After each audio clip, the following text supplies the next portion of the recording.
conversation off air, so let's try to bring that conversation onto it. So let's talk a little bit about you before we talk about the Bad Stuff Tequila.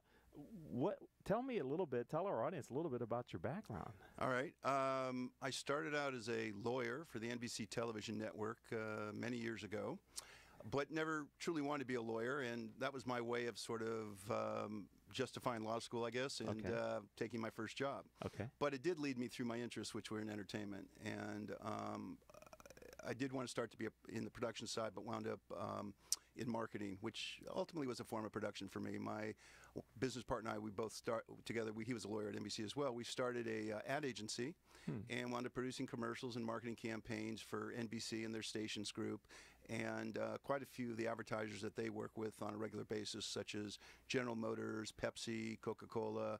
Worked on probably 8 or 9 Olympics, somewhere in there. Okay.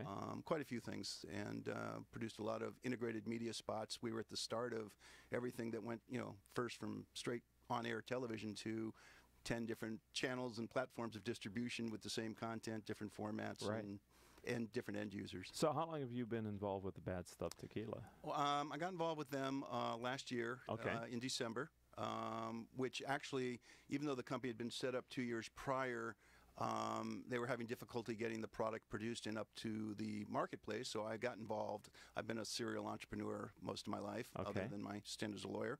And so one of the founders was a client of mine with another business, and he asked me to come in and get involved to run the company, and I agreed to do so. So why did you agree to do so? Well, as I said earlier, I'm a serial entrepreneur. Couldn't help yourself? I like a challenge, and yeah, I guess I couldn't help myself. Okay. But the truth is too is I'll never get behind a company unless I like the product, and I don't honestly drink that much, or I didn't prior to this. All right. And so I tasted it, and I couldn't believe how good it was. And so my first thought was, well, if I like it, and I don't drink a lot, right, there's going to be a big market for something like this. So I actually went out and did a little bit of market research and found out that in distilled spirits, the fastest growing segment is tequila. And within tequila, the fastest growing segment is the ultra premium. And so I take it that's where you're positioned. That's where we're positioned, yes. Okay. We are not going after the mass market. We're not going into blancos, mixtos, reposados, or even añejos.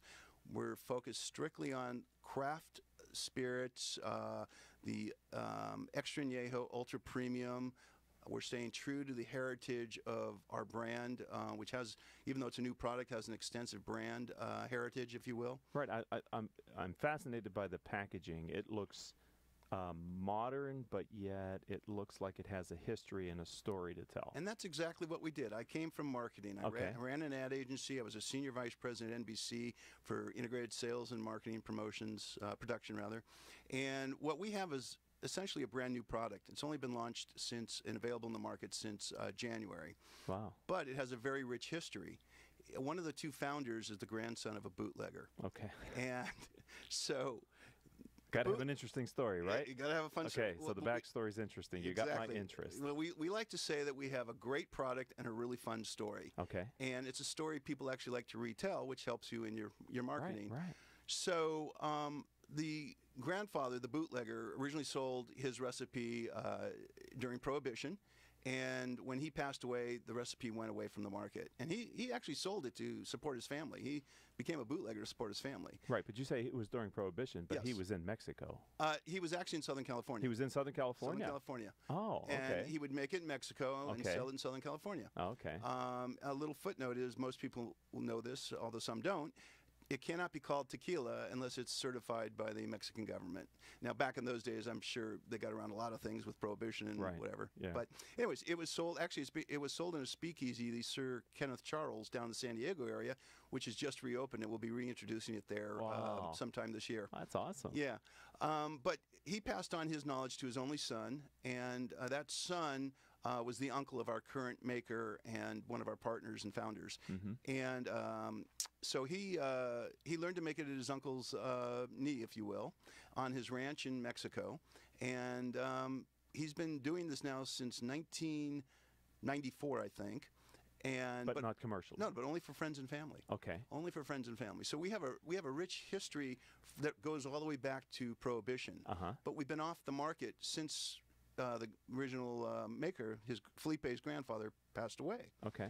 And it was reintroduced to the market in mid-January, and we've done very well with it, and we've won several awards. And it's a fun story because it's limited craft spirit. We only made 2,900 bottles in our first batch. Okay. This is not widely available. We're working on our second batch, which is 1,000 bottles. And everything we do to support the brand, like you're talking about with the box, for example, is to reflect that the brand has a history, even though it's new to the market, and that we want to stay true to the roots of what tequila is about. So our product is not just a great product. We surround it in an environment with a label that's made out of recycled agave paper.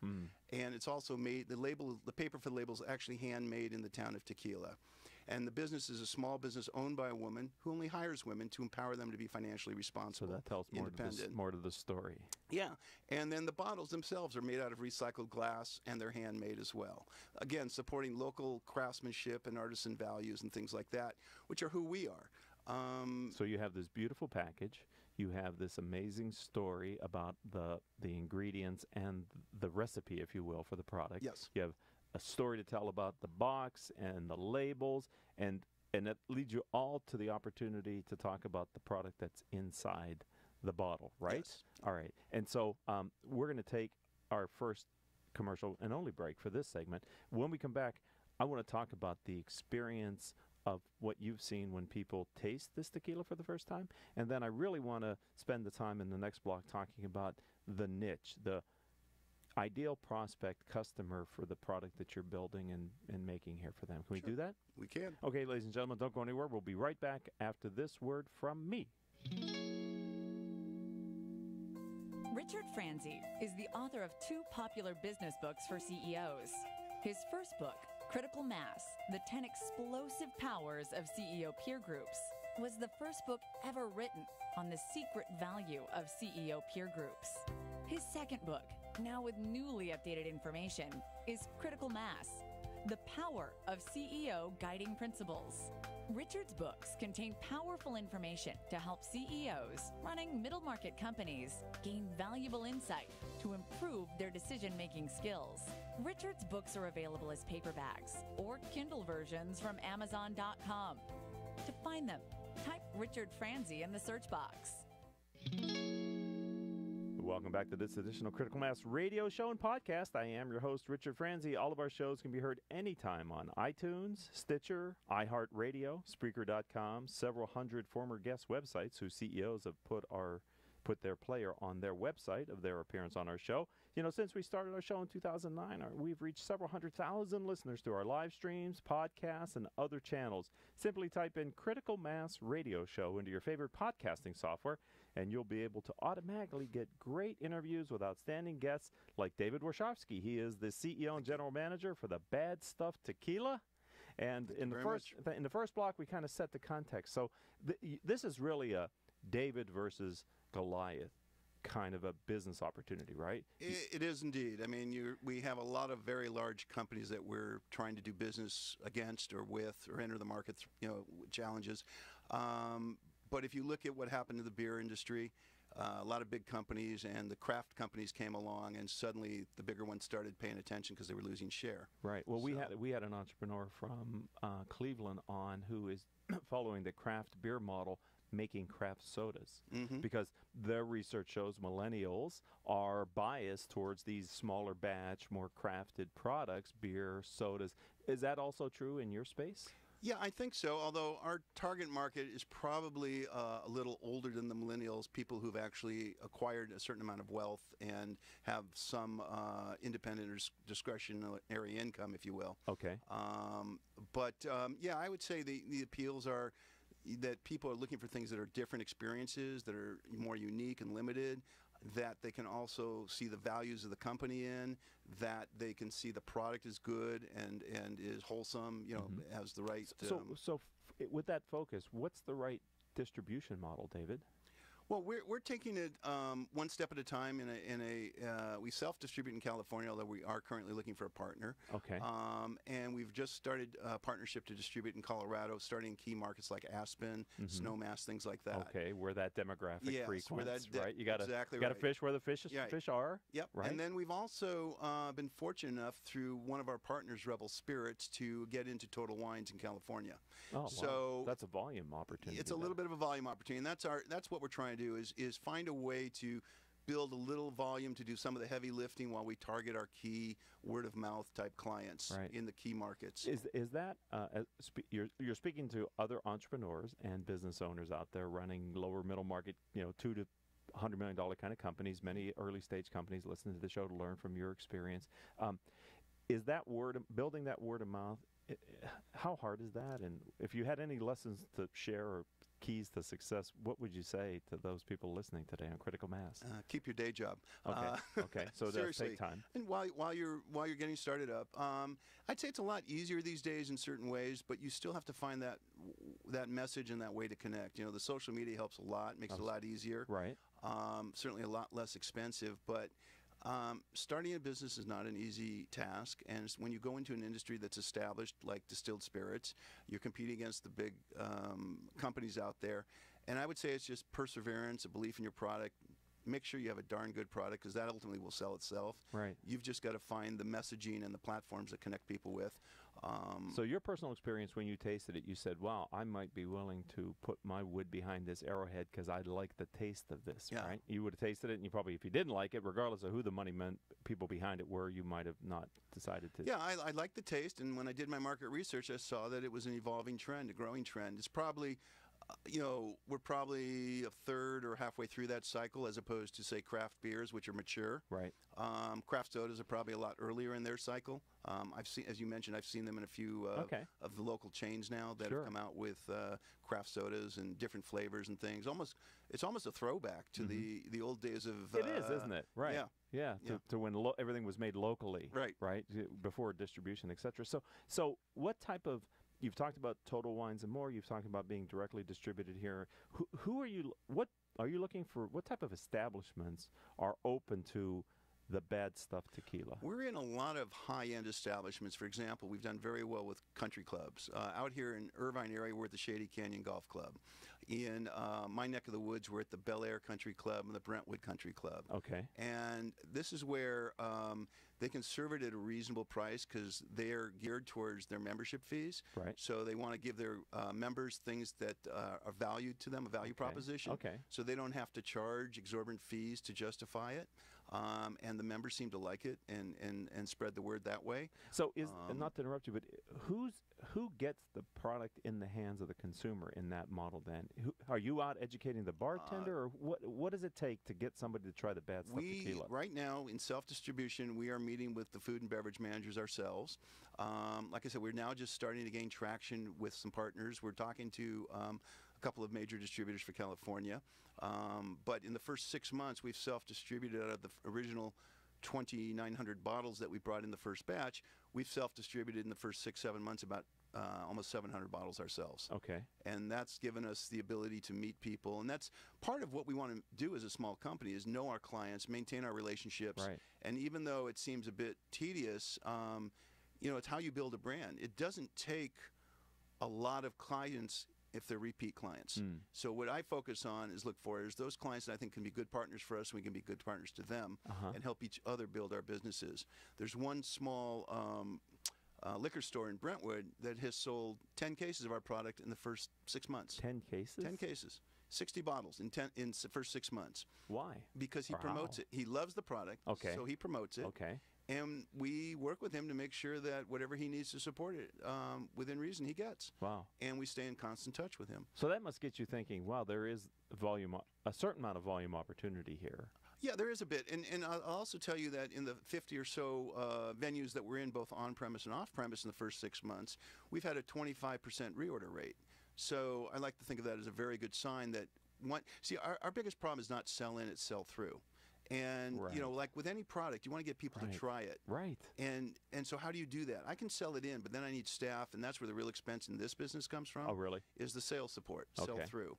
So to get someone to make a recommendation that Yeah. they should try the bad stuff Yeah. tequila, whether that be maybe the waitress or the bartender or Correct. the server or somebody and that introducing the concept. Correct, and that involves a relationship, which is why I don't mind spending the time and energy going to the different locations that we have as partners that serve our product and sitting down talking to them. I'll buy drinks for a round of people on there, and a lot of times this is what the big guys do, but on a mass scale. Right. We're Right. focused on a narrow audience, and so have to be a little bit more targeted in how Sure. we do this. We don't have their kind of budgets for marketing and whatnot. So let's turn our direction a little bit to Total Wines and More. Okay, I commented on the packaging, how it looks like it has been around for a long time, but yet it's modern, and that's probably not easy to get that look and feel to the product. And for those of you that are watching us on Facebook, you can see the look and feel of this. What is it that's going to bring this product off the shelf at Total Wines and More? Well, we're going to support them this Friday and Saturday. We're going to be at their Tustin store on Friday, and I think the Redondo Beach store on Saturday, supporting the product, educating their staff on how to do it. See, the Okay. great thing about Total Wine and More is their people actually really know a lot about the products they sell. Right, that's part of their value add, Yeah, right? exactly right. I The mean, I was there one differentiation. day listening to a woman talk about whiskey over the phone to a client or customer, and how the different ones are made in different distilleries under the same brand, so they'll have slightly different flavor profiles. I never knew that. They're very educated and very able to inform their customers about the different products they sell. So we'll go in, and that's where we'll start with them by educating them. We're only in the California stores, so we'll spend the next 2 months going to every store, getting to know the managers and supporting the sales staff. And that's key to our own strategy of getting, sort of a tentpole client, if you will, Right. the support they need to promote our product. And then we have different strategic clients like Dan Tana's in Hollywood, Fairmont Hotel, the Bel Air Country Club, etc. All these other fine partners. So these are we have. recognized higher-end establishments Yes. that you are specifically going after because you recognize that's where the market is for Right, your and they product. cater to the types of clients that we're trying to reach. Right, So it's almost like we go into partnership with them in servicing their clients. right. And the hope is that someone drinks it, tastes it at Bel Air Country Club, and then decides to buy it for their own personal. Correct, or give it away for gifts, give it away as a or gift. recommend it to friends, Right. or for the holidays. Maybe they work for a corporation that likes to give away unique gifts and Right, things. right. For ours, we only have. When this next batch is done, we only have 3,900 bottles that have ever been made in the world, and Wow. with a history that dates back to Prohibition. Right. So it's So kind that's of an interesting story. Yes. It's stuff people can remember, even if they get a little clumsy on the facts. They can still tell it's been around for a while. When you, as an entrepreneur that's driving this, David, what is your volume opportunity? I mean, where do you see the bad stuff tequila going as far as volume shipments? If you're willing to It's a talk good, about yeah, that. no, absolutely. It's a good question. With a little bit of luck and a lot of effort, we think we can get to anywhere between 60, 80,000 bottles a year max. Okay. Maybe a little bit more, but the reason we would cap out of that is we're looking to be more like the Pappy Van Winkle of tequila, if you will. As the tequila market continues to expand, we don't want to oversupply the market and dilute the flavor profile or the quality of our product. Okay. With wine, it's kind of fun to have a good year over a bad year, and they play the years against the same vineyard. Right. With distilled spirits, you're looking more for consistency from each batch. You don't want to sell somebody something they remember being really good for the kind of taste they had out of it, Right. and then you give them something totally different. So our flavor profile has to be consistent, and so from batch to batch. And so it gets a little trickier as you grow the volume and the size. And our Maestro Catador has been doing this since 1994, and he's very adamant about not going much higher than that to protect that flavor profile. So you really, in the worldwide potential, I mean, you really have a limited. It's almost helpful to approach it that you have a limited supply. Yeah, and that's what we're trying to say is ultimately we will have a limited supply. We'll allocate it. We like to think of some of the bigger companies as General Motors, and ours is a little bit more like Ferrari or Lotus or one of these, car makers that produces a lot less quantity, a little higher price, and seems to have enough demand and ability to grow through the years. Their product. So I would think, I'm having sipped it, it is awesome. I don't have the words to describe the fact that it is so smooth and flavorful at the same time, which is a compliment. those people that get on the train early, as in other words, adopt your product early, become fans, help you to move, probably will embed themselves in some type of folklore and loyalty, I would think, with the Bad Stuff Tequila. Absolutely. In fact, let me just say that the critics have called it, we've won many awards, by the way. One of the critics called it creme brulee in a glass. Oh, my goodness. And another one called it museum-grade tequila you do not want to share with your in-laws.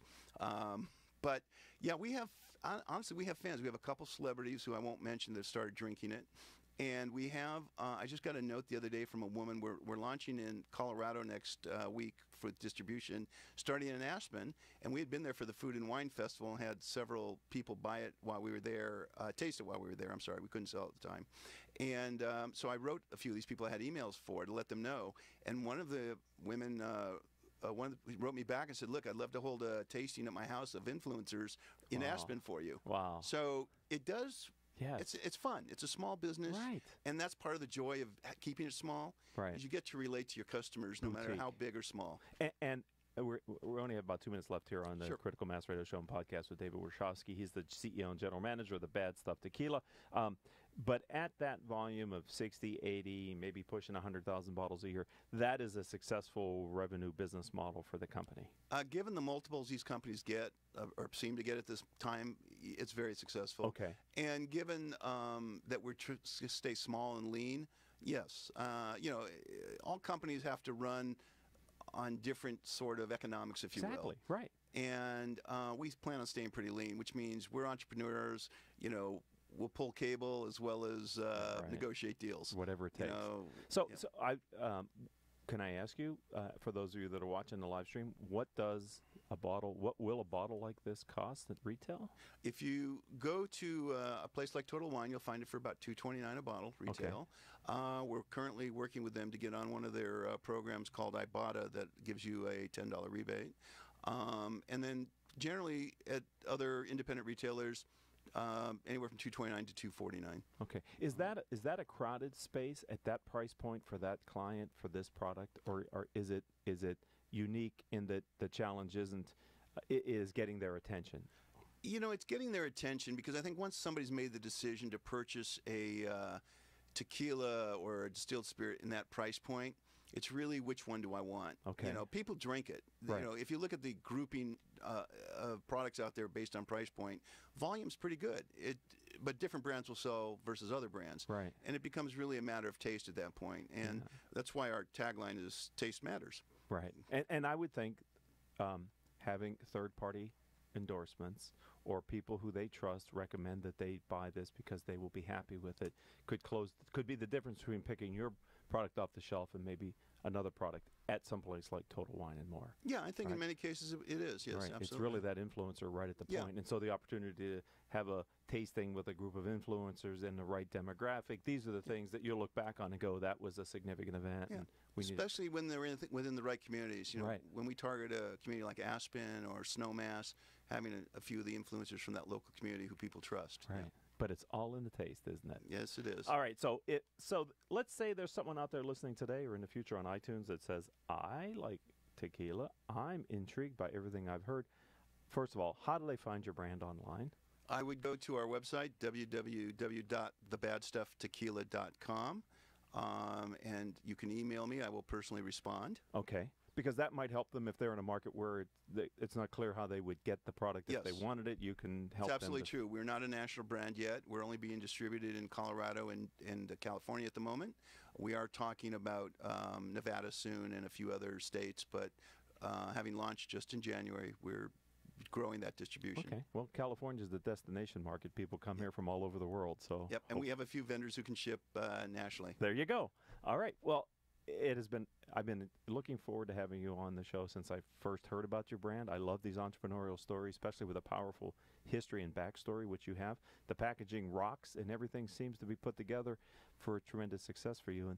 And congratulations for you seizing this opportunity as an entrepreneur. Well, I appreciate it, and thank you for having us. I was really looking forward to being here as well. This is really our first exploit into media, and I couldn't be happier to be here to start, and really appreciate your support. Thank you. Thank you for being on the show, a friend of the program, and a part of the Critical Mass community. Absolutely. I'd like to also thank our engineer for today, none other than Paul Roberts. Our producers are three, Joan Park, Crystal Nunley and Haley Stern. If you'd like to connect with me on social media, Twitter, I am CEO Peer Groups. On LinkedIn and YouTube, find me as Richard Franzi, Franzi.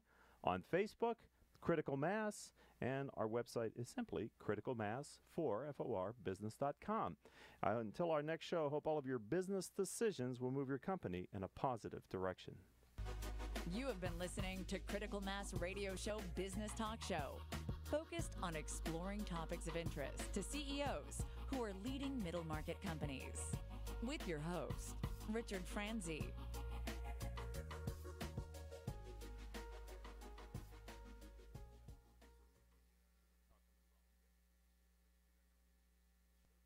Imagine what